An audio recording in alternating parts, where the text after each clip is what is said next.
Standard kabisa. Niambie mwamba, mzee wa msemaji wa familia. Msemaji wa familia. Katika French tunasema porte-voix de la famille, so kwa watu ambao hawaelewi ni Kifaransa. Kama mambo yetu ya Bolingo yani. Nafikiri umeona jana nilivyokuwa narudi. Nimekubali. Hatari na nikaposti watu wakasema au mimi nikusikia mwenyewe nikusikia. Kwa maangalia chuma hicho. Uongo. Chuma hicho. Nikusikia chuma. Hatari. Mwamba akasema mwamba nimekuelewa. Mapema. Niambie. Nalo tena na kusema ndugu yangu. Sema ngoja kwanza nipige sipi ya kwanza au ya mwisho, alafu tuendelee kupiga story. Na mambo mawili matatu ya kuweza kuuliza kwa ajili ya maisha tunayoishi. Maisha ya kawaida ambayo tunaishi kila siku. Ambayo tunayo kila siku ni jamii, si ndio? Mimi mara nyingi huwa napenda sana kukaa na wazee na kubadilishana mawazo juu ya maisha tunayoishi. Maana najua mna hazina ambayo iko ni kubwa sana kwenye maisha. Kwa hiyo ambao vijana wengi hiyo hekima watachukua na kuipokea. Unaweza ukaniambia nini? Maana kuna watu wengi wanatusikiliza, waweze kufanyaje ili waweze kutoka kufanikiwa kimaisha, au wanatakiwa kijana aweje? Kwa ujumla tu kidogo piga story ya zamani, uliishije, ulikawaje na mimi nimejifunza mpaka kufikia. Karibu mzangu. Labda maswali yako, maelezo yako nasikia, sijajua unalenga nini katika mazungumzo yetu. Ni kupata ile taswira ya leo na ya nyuma, si ndio? Katika mfumo wa maisha, ambao sisi binadamu tunaishi. Ndio. Nikizungumzia miaka ya nyuma na sasa, ndio, ni vitu viwili tofauti. Ndio. Vijana wa siku hizi tofauti na zamani. Ndio. Vijana wa zamani ndio walikuwa vijana wasikivu. Ndio. Wanakubali kupokea ushauri, ukamweleza kitu akakuelewa. Ndio. Lakini vijana wa sasa hivi wengi wao wanajua, na kujua kwao ndiko kunakuletea ugumu kufikia malengo yao. Sawa kabisa. Tukizungumza katika nyanja za utafutaji, nyanja za mfumo wa maisha, mambo ya ndoa, yote hayo yanaingia katika wakati mmoja, hasa hususani vijana. Huwa vitu vyote vinakwenda kwao. Okay. Mfumo wa maisha ulivyo, na wengi sasa hivi huwa hataki kufanya kazi. Kwa kazi yao ni zile ambazo wanataka kazi laini. Ndio. Ambazo wanaona kama wanaweza kufanikiwa nazo. Ndio. Kwa zamani tulikuwa kipo, watu walikuwa wanajituma. Na zamani hata mzazi akikwambia jambo ulikuwa unamuelewa, mzazi anaongea nini na nini ufanye. Ndio hicho ambacho mzazi anachoona kwa amekueleza. Sasa hivi mzazi unaweza kama ukakaa na mtoto ukaongea naye, lakini asikuelewe na wala asikusikilize kile ambacho wewe unahitaji kama mzazi kutoka kwa kijana. Ambako kija kwako ukaona kabisa kwamba hiki ameniambia kitu ambacho cha msingi, naweza nikamsupport. Inakuwa ngumu. Hapa tuchukulie labda kwa mazingira tuliokuwa nayo geografia yetu sisi hapa, bonde hili la Kilombero. Bonde la Kilombero ni bonde la usani sana, linaelekea sana kwenye upande wa kilimo. Na ndugu msikilizaji, unaposikia bonde la Kilombero, ndugu yangu, mimi naweza nikaongeza, nimekaa sio nyumbani hapa, lakini nimekaa kikazi. Tunaweza kukwambia tugengi Ifakari bwana wewe, na hili ni bonde lenyewe la mpunga kabisa watu. Kuna kitu kinaitwa Njoni Mchopeko. Bonde la Kilombero lenyewe huku ni huku Ifakari kabisa, wanakolima original mchele, na mchele wao kwa kweli ni yani Mbeya nao wakajitafute sana. Kwa hiyo mzee wangu anapoongea mambo ya bonde la Kilombero, jua unapita mbuga ya wanyama mzee.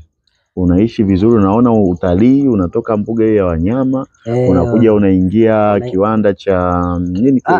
Unaanza kwanza mbuga ya wanyama Mikumi. Ndio. Unakuja kiwanda cha Kilombero ambacho kiko sehemu mbili. Kuna Ruaha. Ndio. Kuna K2. Ndio. Ambacho Ruaha kiko wilaya ya Kilosa. Kilosa. K2 kiko wilaya ya Kilombero. Lakini tunapotoka hapo kuna mbuga, yani kuna hifadhi tena ipo. Ndio. Iko Mang'ula. Ndio. Umeelewa? Ndio. Hiyo nayo ni hifadhi nyingine. Ndio. Ni hifadhi ya utalii.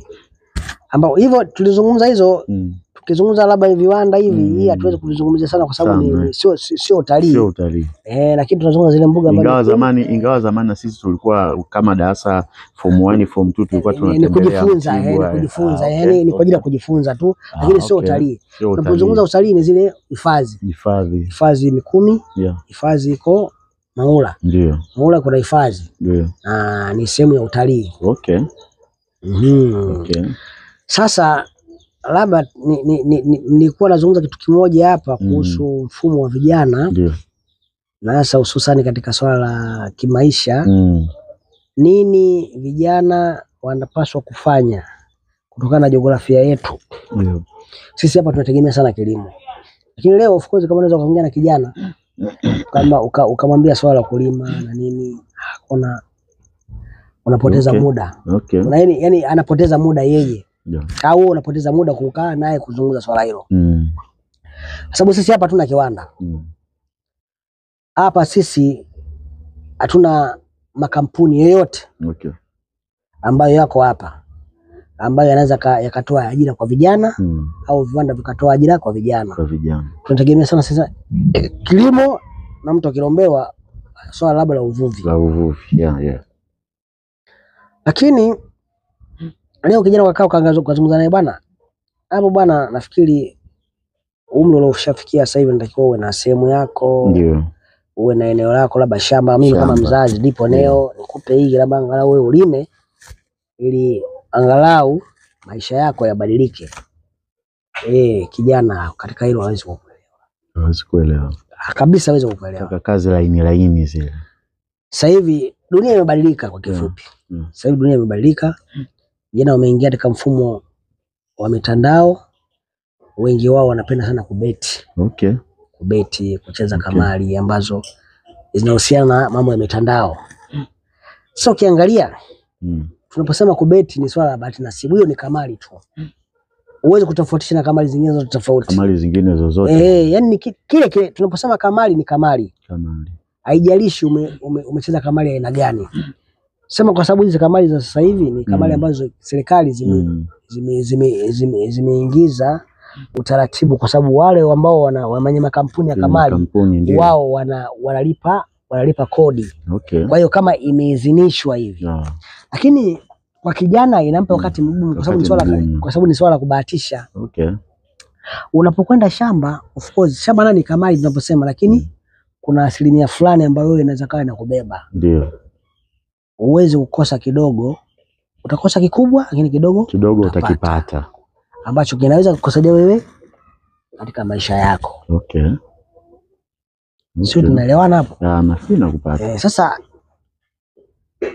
kuna mambo mengi sana kuzungumzia masuala ya maisha, hasa hususani katika upande wa vijana.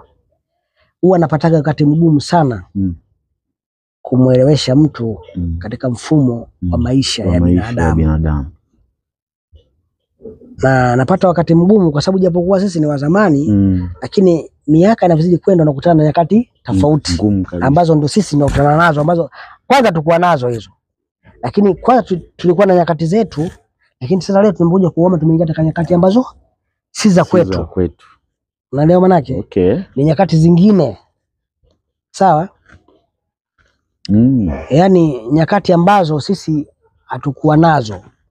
Lakini katika mfumo wa maisha inafikia mahala wewe inataka kukubadilisha sasa. Uingie katika mfumo ambao yani uingie katika nyakati ambazo wewe sio za kwako. Lakini kwa sababu ni mfumo wa kidunia, inabidi lazima ukubali. Lazima ukubali uingie. Umeelewa? Ndio maana utakuta utandawazi leo, watoto unapokaa yani unakuwa na wakati mgumu. Mtoto uweze kuzungumza na mtoto kama ulivyokuwa unazungumza na zamani. Sasa hakuna mtoto ambaye unaweza kukaa ukamkemea akakuelewa. Unakuta dunia yenyewe inatengeneza mazingira ya kuonekana kana kwamba mtoto ana haki. Unaona bwanake?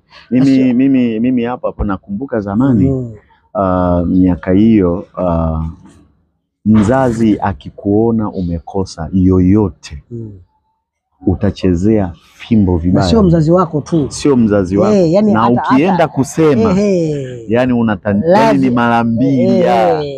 Unaona? Sasa ule ulikuwa mfumo wa kutengeneza familia iliyokuwa bora. Sasa hivi hakuna, si bora familia. Sio bora familia. Familia bora ina maana kwamba mtoto hata kama atapokuwa ameadhibiwa na mzazi mwingine, atapokuja ile kesi itapokuja kwangu mimi kama mzazi, siwezi kukubali lazima nishiriki, lazima nimsupport yule mzazi mwenzangu aliyokuja kutoa taarifa kwangu na yani nimsupport.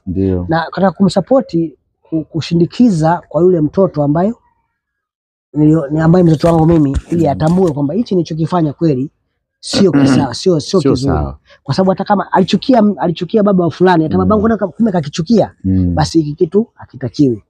Lakini na hiyo sio kwamba wazazi wote wako hivyo. Lazima nikufahamishe tu kwamba sio wazazi wote wako hivyo. Wazazi tumetofautiana katika malezi.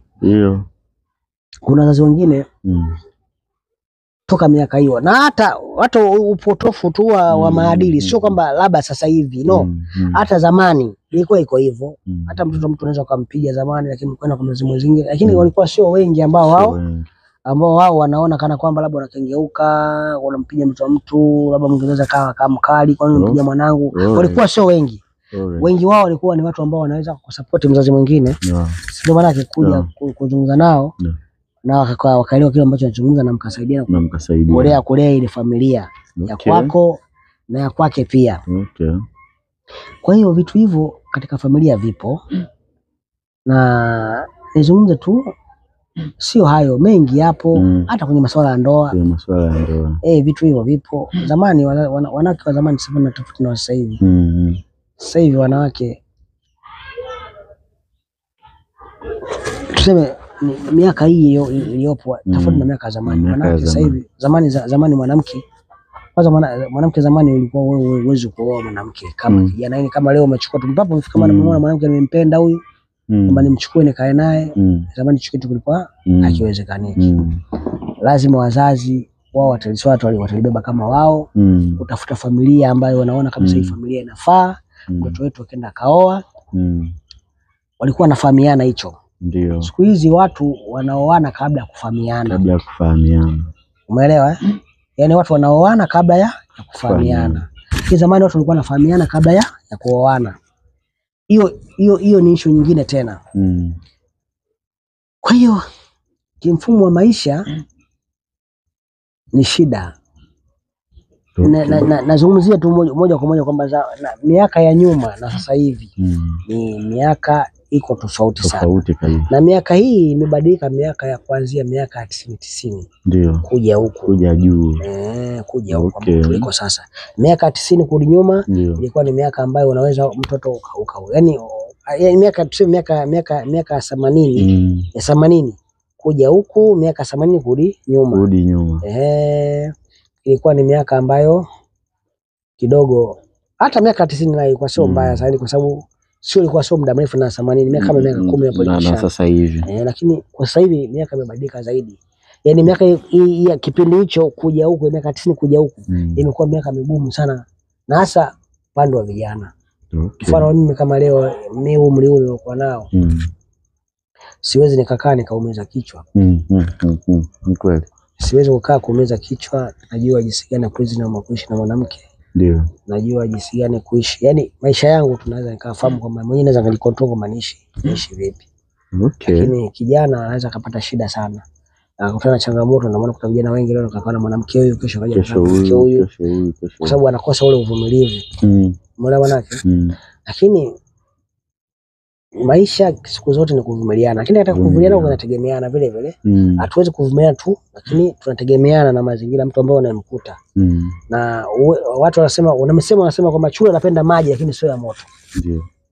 Uweze kumkuta mwanamke anafanya vitu vya ajabu kiasi kwamba hata kama mimi mtu mume wangu umeenda, lakini siwezi kukutana na mwanamke ambaye unakuta anafanya vitu vya ajabu ya kupitiliza nikamvumilia kwa sababu tu mtu mzima.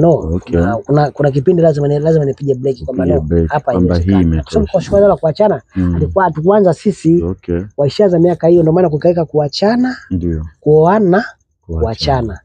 Of course kwamba labda tuseme tuko na